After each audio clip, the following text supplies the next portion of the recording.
അടിപൊളി. ഇത് കണ്ണൊക്കെ നിറഞ്ഞു പോയി. ഐഡിയ സ്റ്റാർ സിംഗർ സീസൺ 8ന്റെ 2 കുട്ടന്മാരാണ് അല്ലേ? പാടുകയെന്ന് വെച്ചാൽ വലിയൊരു കഴിവാ, അത് എല്ലാവർക്കും കിട്ടാതെ. അതുകൊണ്ട് നമ്മൾ അത് വെച്ചിട്ട് ബാക്കിയുള്ള ആൾക്കാരെ ഹാപ്പി ആക്കാം. എൻ ഹൃദയത്തിൻ ചന്ദനവാതിൽ നിനക്കായി മാത്രം. എങ്ങനെ ചെറുപ്പം മുതലേ സംഗീതം പഠിച്ചവരാണോ? അല്ല, അങ്ങനെ പഠിച്ചിട്ടില്ല. സ്റ്റാർ സിംഗർ ഒക്കെ കഴിഞ്ഞിട്ടാണ് ഞാൻ ഇവിടെ മഹാരാജാസ് കോളേജിലെ BA മ്യൂസിക്കിനാ ജോയിൻ ചെയ്തത്. മഹാരാജാസ് കോളേജിലെ സ്റ്റുഡന്റ് ആണ് അല്ലേ? അഖിലേ, ഫാമിസ് നമുക്ക് അറിയില്ല. എനിക്കറിയാം. എനിക്ക് നല്ല പെൺകുട്ടികളുടെ പ്രപ്പോസൽസ് ഒക്കെ വരാറുണ്ടാവും ഇൻസ്റ്റാഗ്രാമിൽ. ഞാൻ ഒരു കാര്യം പറഞ്ഞു. സ്റ്റാർ സിംഗർ സീസൺ 8 വർഷങ്ങൾക്ക് ശേഷം വീണ്ടും ആരംഭിക്കുന്നു. തൃശ്ശൂർ ഓഡിഷൻ ഇടായിരുന്നു. ഫൈനൽ ഓഡിഷന് തൊട്ടുമുമ്പുള്ള ഓഡിഷൻ. അപ്പൊ ഞാൻ വീട്ടിൽ നിന്ന് ഓഡിഷന് പോവാന്ന് പറഞ്ഞിട്ട് ഇറങ്ങി. ഞാൻ പോയില്ല. എന്തുകൊണ്ട് പോയില്ല? ഞാൻ റിയാലിറ്റി ഷോയിലൊക്കെ ഉണ്ടായിരുന്നു. മൂവന്തി പൊയ്കയിൽ മുങ്ങി നീരാടി പാവാട മാറ്റിയ പ്രായം. ഐഡിയ സ്റ്റാർ സിംഗർ സീസൺ 8 അല്ലേ? അതിൽ കുറെ മെമ്മറീസ് ഉണ്ടാവും നിങ്ങൾക്ക്. ഫ്ലൂട്ട് വായിക്കുന്ന ചേട്ടൻ സ്റ്റീഫൻ ദേവസി ചേട്ടൻ സാറോട് പറഞ്ഞു, ഇത് ഈ ഫ്ലൂട്ട് എനിക്ക് ഗിഫ്റ്റ് ചെയ്യണമെന്ന് പാടിക്കൊണ്ടിരിക്കുമ്പോ തന്നെ. എന്നിട്ട് അത് എടുത്തിട്ട് ആള് ചിത്രാമ്മേന്റെ കയ്യിൽ കൊടുത്തു. ചിത്രാമ്മ എനിക്കത് ഗിഫ്റ്റ് ചെയ്ത്.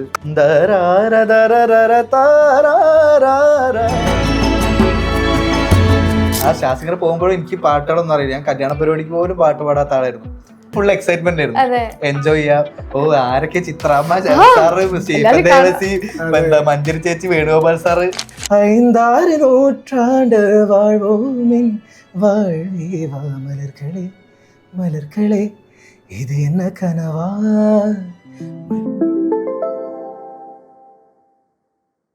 Hello, welcome to gallery vision media. ഞാൻ ഐഡിഷ. ഇന്ന് എൻ്റെ കൂടെ 2 അടിപൊളിയായിട്ടുള്ള ഗസ്റ്റ് ഉണ്ട്. നിങ്ങൾക്ക് എല്ലാവർക്കും അറിയുന്ന 2 നല്ല മക്കളാണ് അല്ലേ? ക്യൂട്ട് കുട്ടന്മാരാണ്. വളരെ സ്നേഹപൂർവ്വം വെൽക്കം ചെയ്യുക അഖിലൻ, ഫാമിസ്. Welcome to the show. First time ഞാൻ ഈ ക്യൂട്ട് എന്ന് പറഞ്ഞപ്പോൾ തന്നെ എൻ്റെ മുഖം ചെറുതായി ഒന്ന് ഇങ്ങോട്ടേക്ക് പോയോന്ന് എനിക്കൊരു സംശയം ഇല്ലാതില്ല അല്ലേ? എന്തൊരു നിഷ്കളങ്കതയാ മുഖത്തേക്ക്. നോക്കൂ, നല്ല അസാധ്യമായ സിംഗേഴ്സ് ആട്ടോ നിങ്ങളെ ഞാൻ വെറുതെ ഇരുന്ന് ആളുകളോട് എനിക്ക് തല്ലുള്ളൂ. നിങ്ങൾക്ക് നല്ല ഫാൻസ് ഉണ്ട് അല്ലേ? ഐഡിയ സ്റ്റാർ സിംഗർ സീസൺ 8ന്റെ 2 കുട്ടന്മാരാണ് അല്ലേ? പാടുക എന്നൊക്കെ പറഞ്ഞ വലിയ കഴിവല്ലേടൂ അല്ലേ? ഒരു ഭാഗ്യം അത്. കാരണം നമുക്കൊക്കെ സംസാരിക്കാനുള്ളത് തന്നിട്ടുണ്ട് അല്ലേ? എല്ലാവർക്കും സൗണ്ട് പഠിച്ചോണ്ട് തന്നെ പാട്ട് പഠിക്കാൻ പോയിട്ടുണ്ടല്ലോ. ഞാൻ പറഞ്ഞ എല്ലാവർക്കും ആഗ്രഹം കാണുമല്ലോ. പിന്നെ ഞാൻ സത്യം മനസ്സിലായി, എനിക്ക് കഴിവില്ല, ആഗ്രഹം മാത്രമേ ഉള്ളൂ. അല്ല, ഞാൻ പാടില്ല, ഞാൻ പാടിയ കഴിഞ്ഞു കഥ. ഞങ്ങള് പാട്ട് എപ്പോഴും ഇൻസ്റ്റാഗ്രാമിൽ കേൾക്കണല്ലോ എല്ലാവരും. എന്തിനാ വെറുതെ? അല്ലെങ്കിൽ നാട്ടുകാർക്ക് എന്നെ കൊണ്ട് ശല്യ. ഇനി പാടിയും കൂടി എന്തിനാ വെറുതെ ബുദ്ധിമുട്ടിപ്പിക്കുന്നത്? പാടുക എന്ന് വെച്ചാൽ വലിയൊരു കഴിവാ, അത് എല്ലാവർക്കും കിട്ടാതെ അല്ലെ? കുറച്ചു പേർക്ക് മാത്രം കിട്ടുന്ന ഒരു കഴിവ്. അതുകൊണ്ട് നമ്മൾ അത് വെച്ചിട്ട് ബാക്കിയുള്ള ആൾക്കാരെ ഹാപ്പി ആക്കാം. സത്യം, പാട്ട് കേട്ടാ ഹാപ്പി ആവാത്തവർ ആരാ ഉള്ളത്? ആരെങ്കിലും ഉണ്ടോ? കൈബുദ്ധിക്ക് ഫസ്റ്റ് ഞങ്ങൾ 2 കൂടി കൂടിയിട്ടുള്ള ഒരു പാട്ട്, അതിനുശേഷം ഒറ്റയ്ക്ക് തുടക്കം അങ്ങനെയാവട്ടെ.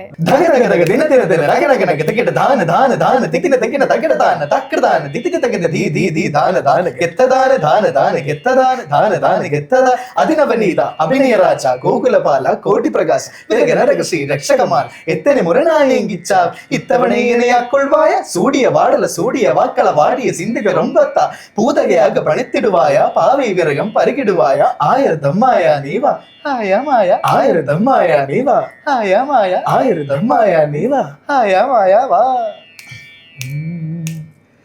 ಅವ್ವರು ನೋಕಿನ எவ்வொரு நாளுவே கண்ணாடி முன்னின்று பார்த்து கொண்டே ஒன்றாக செய்திட 100 நாடகம் ஒத்திகைகள் செய்து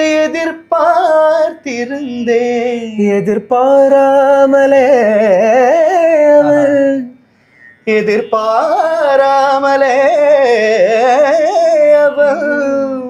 அவள் பின்னிருந்து வந்து என்னை பம்பரமாய் சுழட்டி விட்டு உலகுண்ட பெருவாயில் எந்த வாயோடு வாய் பதித்தாய்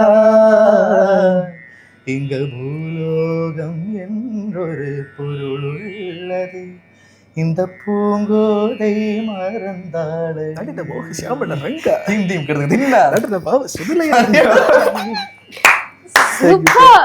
അടിപൊളി. ഇത് കണ്ണൊക്കെ നിറഞ്ഞു പോയടാ.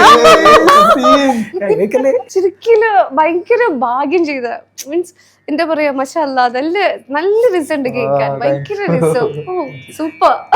ഞങ്ങളെ വിഷമിപ്പിക്കല്ലേ. എനിക്കറിയില്ല, ഞാൻ അങ്ങനെ ആക്കാത്ത, പക്ഷെ എന്തോ ഫീൽ ചെയ്തെടുക്കും. പക്ഷെ അത്രയും നിങ്ങൾ എൻജോയ് ചെയ്ത് പാടുന്നു. ആ ഫസ്റ്റത്തെ ഇതൊക്കെ ഇല്ലേ, മീൻസ് എന്താ അതിന് പറയാ, യെസ്, അതൊക്കെ പാടാന്ന് വെച്ചാൽ കുറച്ച് പണിയും ഇല്ലേ, ആ വേർഡ്സ് കറക്റ്റ് ചെയ്യണം, പഠിക്കണം അല്ലേ? ശരിക്കും എങ്ങനെ ചെറുപ്പം മുതലേ സംഗീതം പഠിച്ചവരാണോ? അല്ല, അങ്ങനെ ഞങ്ങൾ പഠിച്ചിട്ടില്ല. പഠിച്ചിട്ടുണ്ടെന്ന് വെച്ചാല് കുറച്ച് ബേസിക്സ് ഒക്കെ ഇങ്ങനെ പഠിക്കാൻ പോയിട്ടുണ്ട്, അല്ലാണ്ട് ഇങ്ങനെ പ്രൊഫഷണലി ഒന്നും പഠിച്ചിട്ടില്ല. നമ്മള് പിന്നെ അപ്പത്തെ ചെറുപ്പത്തിലോ നമുക്ക് ഇതിന്റെ വില അറിയില്ലല്ലോ. അപ്പൊ ഫുട്ബോൾ കളിക്കാൻ പോവാ, പാടത്ത് കളിക്കാൻ പോവാ, വീട്ടിൽ നിന്ന് പാട്ട് ക്ലാസ്സിന് വിടും. ഞാൻ ആ വീട്ടിൽ നിന്ന് പോവാ, ക്ലാസ്സിലേക്ക് പോകും, എവിടെയെങ്കിലും കളിക്കാൻ പോയിട്ട് സമയമാകുമ്പോ തിരിച്ചു വരും. അങ്ങനെയൊക്കെ ആയിരുന്നു. 2-3 മാഷ്മാരത്ത് ഞാൻ പോയിട്ടുണ്ട്. പിന്നെ മതി, വീട്ടുകാർക്ക് മനസ്സിലായി ഇവൻ പഠിക്കാൻ പോയ പരിപാടി നടക്കൂലെന്ന്. പിന്നെ അന്നത് ആവശ്യമായിരുന്നു അല്ലേ? ഇന്നാലോചിക്കുമ്പോ അതൊക്കെ എൻജോയ് ചെയ്തല്ലോ. പിന്നെ പാട്ടും കൂടെ ഉണ്ട്, നമ്മൾ കളിച്ച അല്ലേ? ചെറുപ്പത്തില് ഇങ്ങനെ നമ്മൾ പാട്ട് പാടുന്നുള്ള ഒരു സംഭവം കണ്ടപ്പോ ഇങ്ങനെ 2-3 ക്ലാസ്സിനൊക്കെ വിട്ടുണ്ടായിരുന്നു. പക്ഷെ പിന്നെ ഇപ്പൊ ഞാൻ സ്റ്റാർ സിംഗർ ഒക്കെ കഴിഞ്ഞിട്ടാണ് ഞാൻ ഇവിടെ മഹാരാജാസ് കോളേജിലെ BA മ്യൂസിക്കിനാ ജോയിൻ ചെയ്തത്. മഹാരാജാസ് കോളേജിലെ സ്റ്റുഡന്റ് ആണ് അല്ലേ? മഹാരാജാസിന്റെ രോമാഞ്ചമായ രോമകഞ്ചുകമായ ശരിക്കും ഈ കോളേജിലൊക്കെ എങ്ങനെയാ അഖിലേട്ട അത് വേറെ കുട്ടികളൊക്കെ വരുമോ? ഭയങ്കര സ്നേഹമാണ് എല്ലാവർക്കും. അല്ല ശരിക്കും നിങ്ങള് ഒരു ഐഡിയ സ്റ്റാർ സിംഗറിലൊക്കെ വളരെ, ഞാൻ പറഞ്ഞില്ലേ, ഭയങ്കര വൈറൽ കണ്ടസ്റ്റന്റ് ആയിരുന്നു നിങ്ങളൊക്കെ. ഒരുപാട് പേർക്ക് നിങ്ങളെ അറിയാൻ പറ്റും. ഇപ്പൊ മഹാരാജാസിൽ എനിക്ക് കുറെ ആർട്ടിസ്റ്റുകളൊക്കെ ഒരുപാട് വലിയ വലിയ പ്രതിഭകൾ പഠിച്ച കോളേജാണ്. നമ്മുടെ മമ്മൂക്ക അവിടെയാണ് പഠിച്ചത് അല്ലേ? ഇപ്പോഴും പല പ്രതിഭകളും പഠിച്ചോണ്ടിരിക്കുന്ന കോളേജാണ്. എന്റെ കൂടെ കോളേജിലേക്ക് വരും ഈ മഹാൻ. അല്ല, ഞാനിപ്പോ ഒരാഴ്ചയായിട്ടുള്ള കൊച്ചിക്ക് ഷിഫ്റ്റ് ആയിട്ട്. ഈ ഒരാഴ്ചയും കോളേജിൽ ഉണ്ടായിരുന്നു. വെച്ചാലേ ഇവരെ MG യൂണിവേഴ്സിറ്റി കലോത്സവം നടക്കായിരുന്നു. അപ്പൊ ഇവൻ ദഫിന് ഉണ്ടായിരുന്നു, പിന്നെ ഗ്രൂപ്പ് സോങ്ങിന് ഉണ്ടായിരുന്നു. ഇവനെ ദഫ് പഠിപ്പിക്കുന്ന മാഷുണ്ട് വിൻഷാദ്ക, ഒരു പ്രൊമോഷൻ പാവല്ല. വിൻഷാദ്ക ആണ് എന്നെ പഠിപ്പിച്ചായിരുന്നത്. ഞാൻ സ്കൂൾ തൊട്ട് എന്റെ ട്രെയിനർ ആയിരുന്നു വിൻഷാക്കം. വരുന്നുണ്ട് ഇതിലുണ്ടല്ലോ,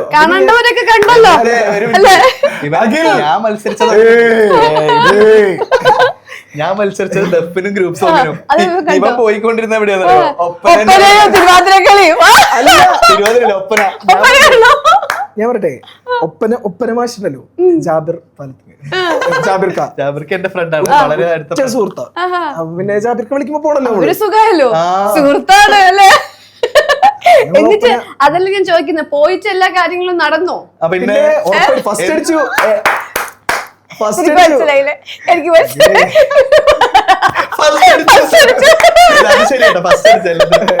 എല്ലാ ഐറ്റം ഫസ്റ്റ് അടിച്ചു.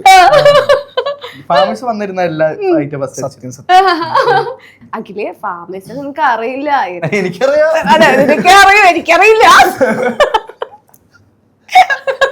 അത് ഒരുപാട് പെൺകുട്ടികളുടെ എന്താ പറയുന്നത്, ആൾക്കാരുണ്ട് ഫാമീസിനെ കാണാണ്ട്. ഫാമീസിന്റെ വീഡിയോയിൽ നീ കണ്ടിരുന്നു, നീ ഇത്രയോ കേക്കട്ടെ ഫാമീസേ, നിങ്ങക്ക് നല്ല പെൺകുട്ടികളുടെ പ്രപ്പോസൽസ് ഒക്കെ വരാനുണ്ടാവുമല്ലോ ഇൻസ്റ്റാഗ്രാമിൽ. ഞാൻ ഒരു കാര്യം പറയട്ടെ, സത്യമായിട്ടുണ്ട്, ഞാൻ നിങ്ങൾക്ക് വിചാരിക്കുന്ന പോലെ നല്ല കാര്യങ്ങൾ റിയാലിറ്റിക്ക് വരുമ്പോണ്ടല്ലോ ഭയങ്കര ശോകം. നമ്മൾ ഈ റീൽസ് ഒക്കെ പിന്നെ ഇങ്ങനെ കമന്റ്സ് ഒക്കെ കാണുന്നത് കുറെ പെൺകുട്ടികളൊക്കെ വന്ന് മെസ്സേജ് അയക്കുന്നുണ്ടെങ്കിൽ അതൊന്നല്ല. പിന്നെ ഇങ്ങനെ മെസ്സേജ് അയക്കും, പാട്ടൊക്കെ നന്നായിട്ടുണ്ട്, കൊള്ളാൻ, നല്ലതാണ് പാട്ട്. അപ്പൊ താങ്ക് യു.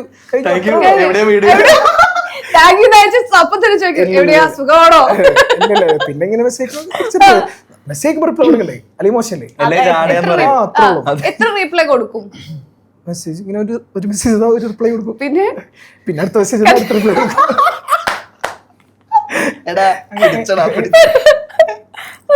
എക്സ്ക്യൂസ് മീ, ഒരു മിനിറ്റ്, ആരെങ്കിലും ഇരിക്കണേ, തലൈവര് കേരളത്തിലെ. അയ്യോ വേണ്ട വേണ്ട ഇവിടെ അല്ല ഒരു മിനിറ്റ്, ഇത് ഞാൻ, ഇത് ഏട്ടായി ലാലേട്ടൻ വെച്ചിട്ട് കമ്പയർ ചെയ്ത് അതാ അവൻ പറയാൻ വന്നത്. അല്ലല്ല അല്ല അത് ഇവനെ കാണാൻ ലാലേട്ടൻ ലുക്കില് ചെറുപ്പകാലത്തെ മഞ്ഞിൽ വിരിഞ്ഞ പൂക്കൾ. സത്യടാ,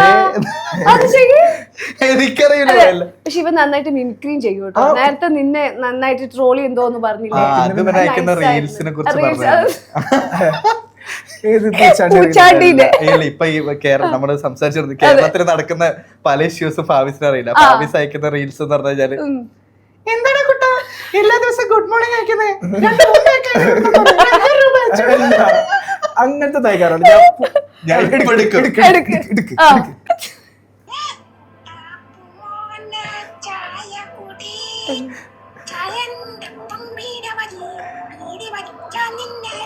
ഇനിയൊന്നും അയക്കില്ല ഇങ്ങനത്തെ.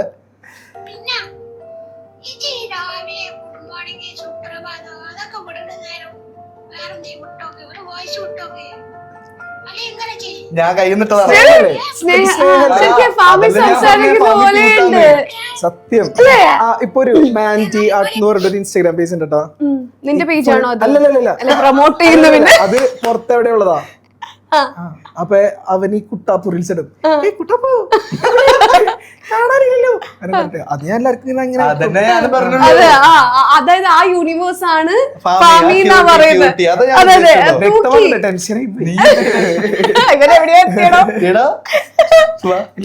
ശരി ശരി. അത് ശരിക്കും റിയാലിറ്റിയിൽ എത്തി. സത്യമാണോ നീ പറയുന്നത്? വരുമ്പോ പറഞ്ഞില്ലേ ഞാനുണ്ടല്ലോ ഇത്. പിന്നെ AJP നൊക്കെ ഭയങ്കര ഇഷ്ടം. അലിൻ ജോസ് ഞാൻ പെട്ടെന്ന് അറിയില്ലേന്നൊക്കെ തോന്നിപ്പോയി. മനസ്സിലായി.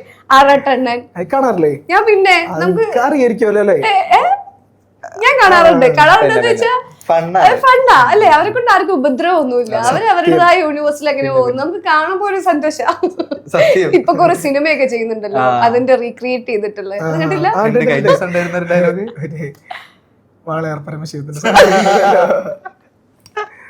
സത്യത്തിലൊരു ഫണ്ടാണ് അല്ലേ? എനിക്ക് തോന്നുന്നു ഐഡിയ സ്റ്റാർ സിംഗർ സീസൺ 8 അല്ലേ? അതിൽ എനിക്ക് കൊറേ മെമ്മറീസ് ഉണ്ടാവും നിങ്ങക്ക് അല്ലേ?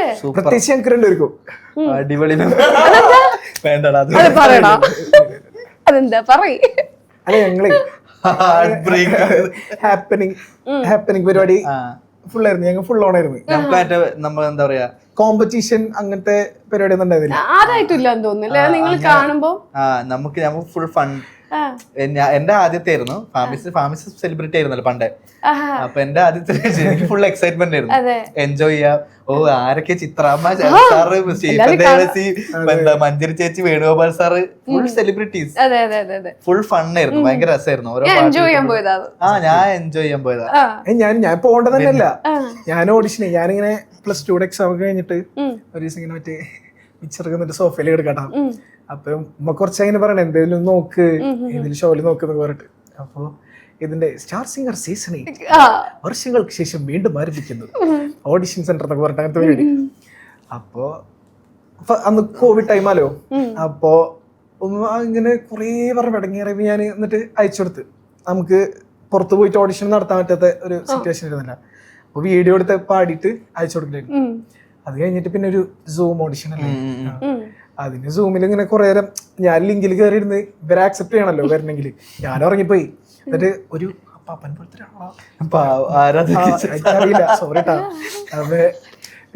ഫാമിസ് ഞാൻ ഉറങ്ങി. എന്നിട്ട് പാടി. എന്നിട്ട് പിന്നെ തൃശ്ശൂർ ഓഡിഷൻ ഉണ്ടായിരുന്നു, ഫൈനൽ ഓഡിഷന് തൊട്ടുമുമ്പുള്ള ഓഡിഷൻ. അപ്പൊ ഞാൻ വീട്ടിൽ നിന്ന് ഓഡിഷന് പോവാന്ന് പറഞ്ഞിട്ട് ഇറങ്ങി. ഞാൻ പോയില്ല. എവിടെ പോയി? എന്നിട്ട് കറങ്ങാൻ പോയി. അങ്ങനെ ഞാൻ സെക്കൻഡ് മൊബൈൽ നമ്പർ വാപ്പാടെ വെച്ചിട്ടുണ്ടായിരുന്നു. ഞാൻ വാപ്പാടെ. അപ്പോ ഞാൻ വീട്ടിൽ പറഞ്ഞു, ഓ ഞാൻ ഒന്നേ പാടി, കിട്ടണത് കിട്ടാത്തൊക്കെ ഞാൻ പോയില്ല. എന്നിട്ട് വാപ്പാക്ക് വിളിച്ച് എന്താ വരാത്തത് നിങ്ങള്? ഞാൻ വീട്ടിൽ ഓൾറെഡി പറഞ്ഞു ഞാൻ പോയിന്ന്. എന്തുകൊണ്ട് പോയില്ല? ഒന്നുമില്ല, വേറെ ആരെയും കാണാൻ പോയത്. അല്ല അങ്ങനല്ല, ആരോടൊന്ന് ടൈം കൊടുത്തില്ല. ഞാന് മുമ്പ് റിയാലിറ്റി ഷോയിലൊക്കെ ഉണ്ടായിരുന്നു. ഞാൻ സെലിബ്രേറ്റ് ചെയ്യണല്ലോ, എന്നെ വിളിക്കട്ടെ. പിന്നെ റിയാലിറ്റി ഷോ പോകണ്ട വെച്ചിട്ട് ഇരിക്കായിരുന്നു. 12th ഒക്കെ കഴിഞ്ഞല്ലോ. ഡിഗ്രി അങ്ങനത്തെ വൈബൊക്കെ എടുക്കാൻ അപ്പൊ പിന്നെ കോവിഡും അപ്പൊ പിന്നെ പിറ്റേ ദിവസം ഞങ്ങൾ രാവിലെ ഞാൻ എൻ്റെ ഒരു ഫ്രണ്ട് കൂടിയിട്ട് ബൈക്കിലൊക്കെ എറണാകുളത്തേക്ക് പോയി ഓഡിഷൻ അറ്റൻഡ് ചെയ്ത്. അന്ന് നിങ്ങൾ അന്നല്ലേ പരിചയപ്പെടുന്നത്? അല്ല, ഐഡിയ സ്റ്റാർസ് അല്ല, ഞങ്ങൾ ഇതിനു മുമ്പ് ഇൻസ്റ്റാഗ്രാമിന്ന് കമ്പനിയൊന്നും പരിചയമില്ല, അങ്ങനെ പരിചയമില്ല. പിന്നെ ഇവിടെ വന്നിട്ടാണ് ഞങ്ങള് കമ്പനി അല്ലേ? അങ്ങനെയാണ് ഇതിലേക്കുള്ള ഒരു എൻട്രി വരുന്നത് അല്ലേ? ശരിക്കും അൺഎക്സ്പെക്ടഡ് ആയിരുന്നു. ഒഴിവാക്കി കൊടുത്തൊന്നും നമുക്ക് കിട്ടി അല്ലേ? നമുക്കുള്ളതാണെങ്കിൽ നമ്മളെ കയ്യിൽ തന്നെ എത്തുമല്ലോ. എന്നിട്ട് ഫൈനൽ ഓഡിഷന് വിളിക്കുന്ന ടൈമില് ഞാൻ ദുബായിലായിരുന്നു. പിറ്റേ ദിവസം വിളിച്ചിട്ട് പറഞ്ഞു നാളെ ഓഡിഷന് വരാൻ പറഞ്ഞിട്ട്. അപ്പൊ പിന്നെ എന്തായാലും പൈസ ഉള്ളതുകൊണ്ട് ഞാൻ ഫ്ലൈറ്റ് എടുത്ത് വന്നു പോയി നോക്കാന്ന് വിചാരിച്ചു. ഞാൻ ഉറപ്പിച്ചിരുന്നില്ല കേട്ടോ. അഖിൽ എങ്ങനെ പോയി അതിലേക്ക്? അത് ഞാൻ എന്താ പറയാ, ശാസിംഗർ പോകണം എന്നുള്ളതൊന്നും ഉണ്ടായിരുന്നില്ല. ക്വാറന്റൈൻ സമയത്ത്, അല്ല ഈ ലോക്ക്ഡൌൺ സമയത്ത് ഫ്രണ്ടുമായിട്ട് കുറച്ച് കവേഴ്സ് ഒക്കെ ചെയ്യാറുണ്ടായിരുന്നു ഇൻസ്റ്റാഗ്രാമില്. പോകാൻ പറഞ്ഞടാ നീ നല്ല പാടുന്നുണ്ടല്ലോ. അഞ്ജയ് പറഞ്ഞ എന്നോട് നീ നല്ല പാടുന്നുണ്ടല്ലോ, നിനക്ക് ഓഡീഷന് കൊടുത്തൂടെ, ശാസിംഗർ വരുന്നുണ്ട്. എന്നിട്ട് അഞ്ജയാണ് ഫുള്ള് ഫോം എല്ലാം ഫില്ല് ചെയ്ത് ഞാൻ എൻ്റർ മാത്രം ഞെക്കിയുള്ളൂ. അഞ്ജയ് ഇവിടെ ഉണ്ട്, ബാൻഡൊക്കെ ആയിട്ട് അടിപൊളി പരിപാടിയൊക്കെ സ്റ്റാസിംഗർ എത്തുന്ന അഞ്ജയിന്റെ കൂടെ. അതുവരെ എനിക്ക് എന്റെ കഴിവ് എനിക്ക് അറിയില്ല, തിരിച്ചറിഞ്ഞിരുന്നില്ല. ആ ശാസിംഗർ പോകുമ്പോഴും എനിക്ക് പാട്ടുകളൊന്നും അറിയില്ല. ഞാൻ കല്യാണ പരിപാടിക്ക് പോലും പാട്ട് പാടാത്ത ആളായിരുന്നു. ഫിലിം സോങ്സ് അറിയില്ല. ഞാൻ കലോത്സവത്തിന് ഇങ്ങനെ മാപ്പിളപ്പാട്ട് അതേപോലെ ലൈറ്റ് മ്യൂസിക് ഒക്കെ പാടുന്നല്ലാണ്ട് ഇങ്ങനത്തെ പാട്ടുകൾ പ്രോഗ്രാം അറ്റൻഡ് ചെയ്യൊന്നുമില്ല. ഓഡിഷന് പോയിട്ട് അപ്പൊ പഠിച്ച പാടിയ പാട്ടാ പാടിയ. ഏത് പാട്ട് ഓഡിഷന് പാടിയ? ഓഡിഷന് എന്തേന്നും വന്നില്ല പാടി. ഒന്ന് പാടിക്കേ. അതാ പണി അപ്പൊ തരും ഞാൻ. എൻ ഹൃദയത്തിൻ ചന്ദനവാതിൽ നിനക്കായി മാത്രം തുറക്കാം ഞാൻ, നിനക്കായി മാത്രം തുറക്കാം ഞാൻ. നിൻമിഴിയാകും മധുപാത്രത്തിലെ നിൻമിഴിയാകും മധുപാത്രത്തിലെ മാസ്മരമധുരം നുകരാം ഞാൻ, മാസ്മരമധുരം നുകരാം ഞാൻ. സെലക്ടഡ്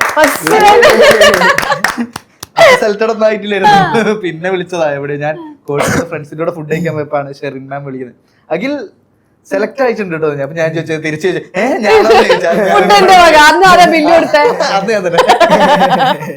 അവനോട് ചോദിച്ചാൽ ഞാനോ, ഞാൻ ഞെട്ടി. ഞാൻ വിചാരിച്ചാൽ വിട്ടു കേട്ടോ.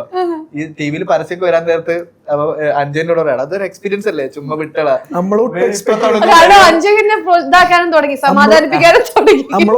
ചെയ്യില്ല. നമ്മള് ഓഡിഷന് പോയപ്പോ അവിടെ കുറെ ഫെമിലിയർ ഫേസ് മുമ്പ് ആൾക്കാര്, ഒരുപാട് പാട്ടുകാർ എക്സ്പെക്ട് ചെയ്യുന്നില്ല. ടിവിയിൽ പരസ്യം തുടങ്ങി, ഇപ്പൊ തുടങ്ങും, അടുത്ത ആഴ്ച തുടങ്ങുന്നു. അതല്ലേ കോമഡി. അഞ്ജയാണ് തള്ളി വിട്ടത്. അഞ്ജയിനെ സമാധാനിപ്പിക്കാൻ സാരില്ല. അതൊരു എക്സ്പീരിയൻസ് അല്ലേ?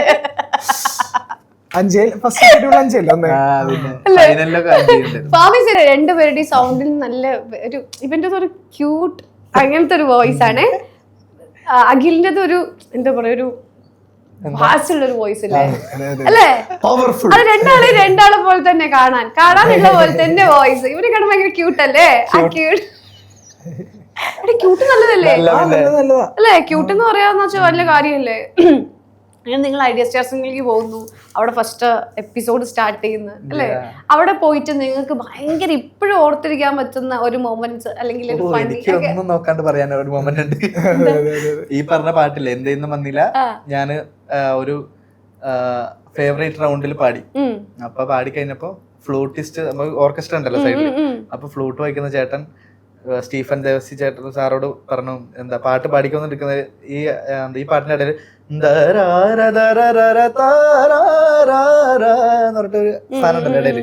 അപ്പൊ അത് പാടിക്കൊണ്ടിരിക്കുമ്പോ ആള് ഫ്ലൂട്ട് എടുത്തിട്ട് പറഞ്ഞു, ഇത് ഈ ഫ്ലൂട്ട് എനിക്ക് ഗിഫ്റ്റ് ചെയ്യണമെന്ന്. എനിക്ക് പാടിക്കൊണ്ടിരിക്കുമ്പോ തന്നെ. എന്നിട്ട് അത് എടുത്തിട്ട് ആള് ചിത്രാമ്മേന്റെ കയ്യിൽ കൊടുത്തു. ചിത്രാമ്മ എനിക്കത് ഗിഫ്റ്റ് ചെയ്ത്. അങ്ങനെ ഭയങ്കര ഒരു നിശ്ചയം സാധനമായിരുന്നു. അത് പറയുമ്പോ ഒരു ഭയങ്കര ഇമോഷണലി ആളല്ലേ? നല്ലതല്ലേ? അടിപൊളി. എനിക്ക് മറക്കാൻ പറ്റാത്ത അഖിലിന്റെ മറക്കാൻ പറ്റാത്ത അനുഭവം. ഓക്കെ, അടിപൊളി. ആ ഫ്ലൂട്ട് എപ്പോഴും കയ്യിലുണ്ടോ? പിന്നെ വീട്ടിലുണ്ട്. വായിക്കാൻ അറിയില്ല, ഇടയ്ക്കെടുത്തൊന്ന് നോക്കും, എടുത്ത് വെച്ചിട്ടുണ്ട്. നല്ല അടിപൊളി. ഇനി ഫാമിസിന് മറക്കാൻ പറ്റാത്ത അനുഭവം? ഞാന് കരിമിഴിക്കുരുവിയെ ഡുവറ്റ് പാടിയായിരുന്നു. അതെ. അത് പാടി കഴിഞ്ഞിട്ട് ഞാൻ ഇവിടെ ഔട്ടായി തിരിച്ചു വന്നു. അറിയില്ലല്ലോ ഇതാണ് പറയാൻ പോകുന്നത്. അതാണ് ഞാൻ മനസ്സിലായി. അനക്ക് മനസ്സിലായി. ഞാനതല്ലേ ഇങ്ങനെ എക്സ്പ്രഷൻ ഇട്ടത്. അല്ല അത് ഔട്ടായി പോകുന്നതാണ് എനിക്ക് മറക്കാൻ പറ്റുന്ന അനുഭവം. നന്നായിരുന്നല്ലോ. ആ നന്നായിരുന്നു. പിന്നെ അതിന്റെ കുറച്ച് ഉള്ളിലെ വശങ്ങള് ഉള്ളില് കുറച്ച് ശരിയായില്ല അല്ലേ? എല്ലാം കൂടെ ഒത്തി. അതെ അതെ അതെ.